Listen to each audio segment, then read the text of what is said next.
विचार करना पड़ेगा।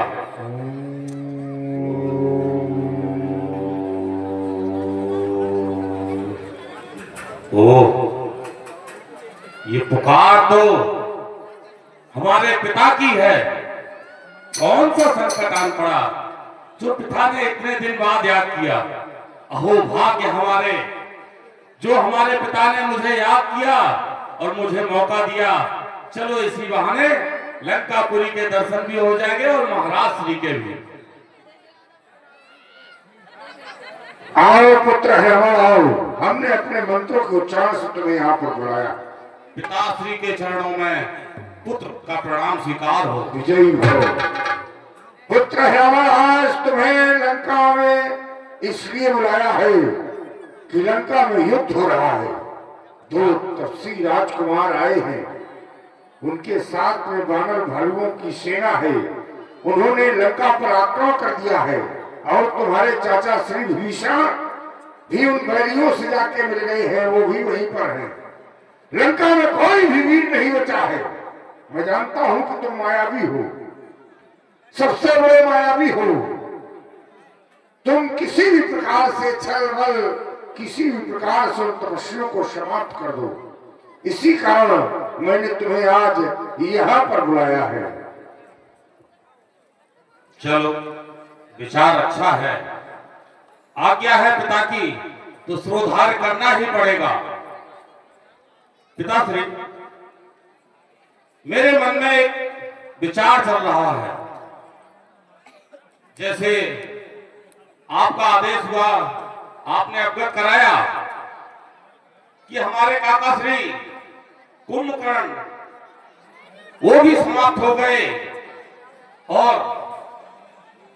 मेघनाथ भी।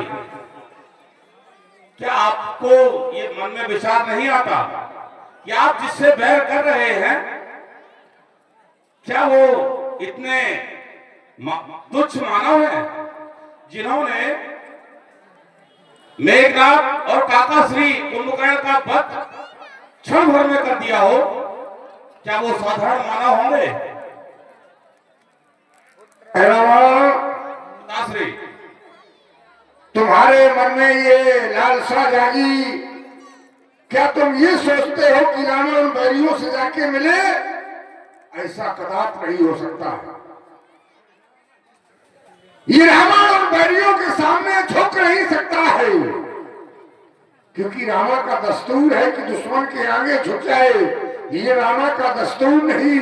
सर कट जाना मंजूर है, लेकिन सर को झुकाना मंजूर नहीं। रावण टूट सकता है, मर सकता है, लेकिन उन बैरियों के सामने झुक नहीं सकता है। नहीं पिताश्री, तात्पर्य यह नहीं था कि आप झुक जाएं। यदि मेरे होते हुए आपका सर झुक गया तो मेरे जीवन को धिक्कार है। लेकिन आपका आदेश है तो मानता ही पड़ेगा मुझे। ठीक है पिताश्री, आप जैसा आदेश कर रहे हैं मैं वैसा ही करूंगा। आप निश्चित होकर अचल राज्य कीजिए। जब तक मेरे तन में प्राण है, इस लंका का कोई बाल बांका नहीं कर सकेगा। अवश्य जाओ, हमारा आशीर्वाद तुम्हारे साथ है। विजयी हो। प्रणाम कर।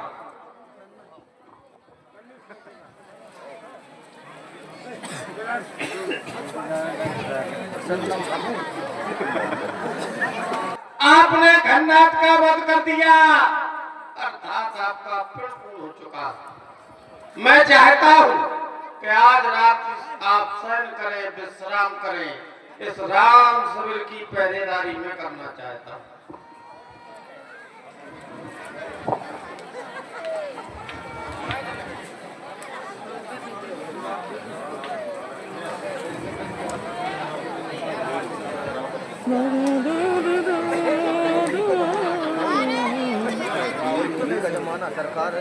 जय राम, जय जय राम, जय जय श्री राम, जय जय श्री राम। भक्तराज हनुमान, जय जय श्री राम, जय जय श्री राम। इतनी रात में आप जाग रहे हैं शिविर में? भक्तराज, इस राम सबीर की पहरेदारी का दायित्व तो मैंने लिया है, लेकिन अर्धरात्रि हो गई है। आप कहां से आ रहे क्या कार्य कर रहे थे, कहाँ किस कार्य में व्यस्त थे? हे भक्तराज, मैं तो संध्या के लिए गया था। संध्या करते करते काफी समय बीत गया। सोचा शंकर का ध्यान लगा लूं। शंकर का ध्यान लगाया, तत्पश्चात गायत्री मंत्र का जाप करने लगा। और गायत्री मंत्र का जाप करते करते कब दूसरा पहर और तीसरा पहर हो गया, पता ही नहीं चला रात्रि का। इसके लिए मैं क्षमा प्रार्थी हूं कि मैं शिविर में बहुत देर से आ पाया। क्या चाहते हो? बस शिविर में प्रवेश करना चाहता हूं, प्रभु के दर्शन कर लूं।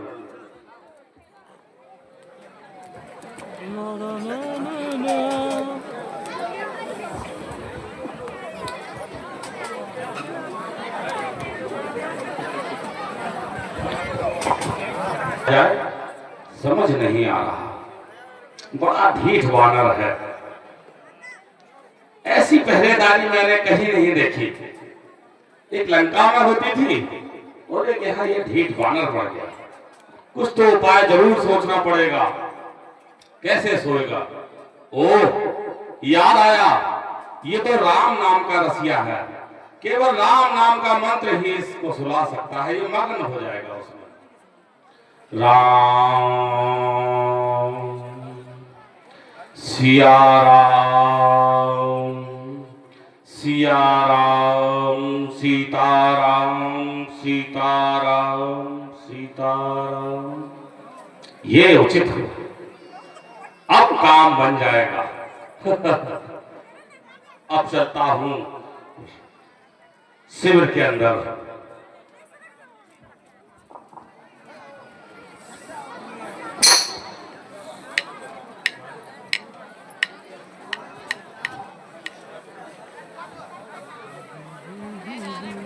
दिखाई नहीं दे रहे हैं, क्या कारण, कहाँ चले गए? हे भक्तराज, मैं इसी उलझन में हूँ, विचारशील हूँ, विचार मग्न हूँ कि प्रभु का दर्शन नहीं हो रहा है। यद्यपि आज तक हनुमान का जीवन निष्कलंक था, विमल था, धवल था, लेकिन आज हनुमान के जीवन चरित्र में कलंक लगने जा रहा है, क्योंकि मेरे ही पहरेदारी में प्रभु आदृश्य हुए।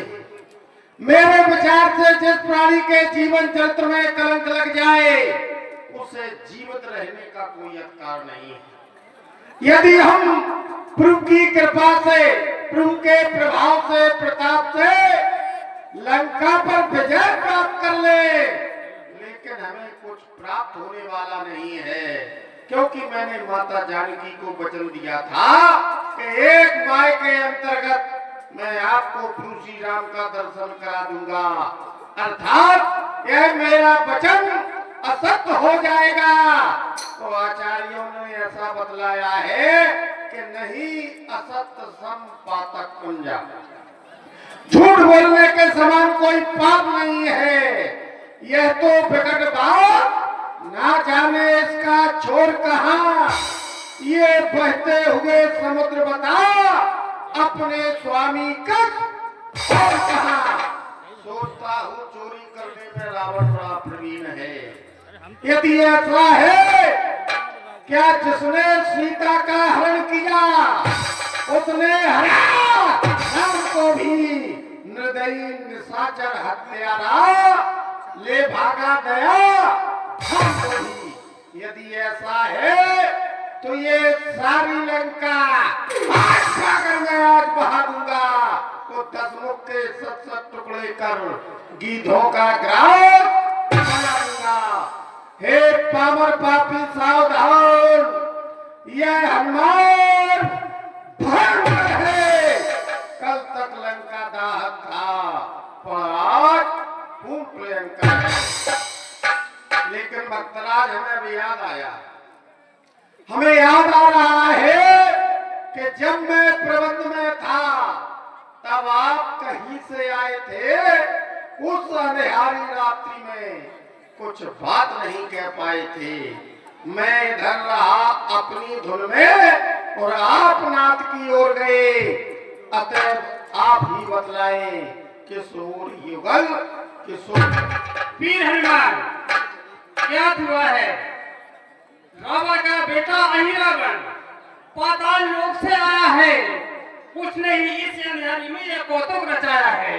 क्या हुआ है कि उसने मेरा रूप धारण करके, आप समझ नहीं सके, मैं सहन कर रहा था, भक्तराज मेरा वेश बनाया और उसी ने ये सारी व्यवस्था को फेल कर दिया और हमारे प्रभु श्री राम और लक्ष्मण जी को वही उठाकर पाताल लोक पे ले गया।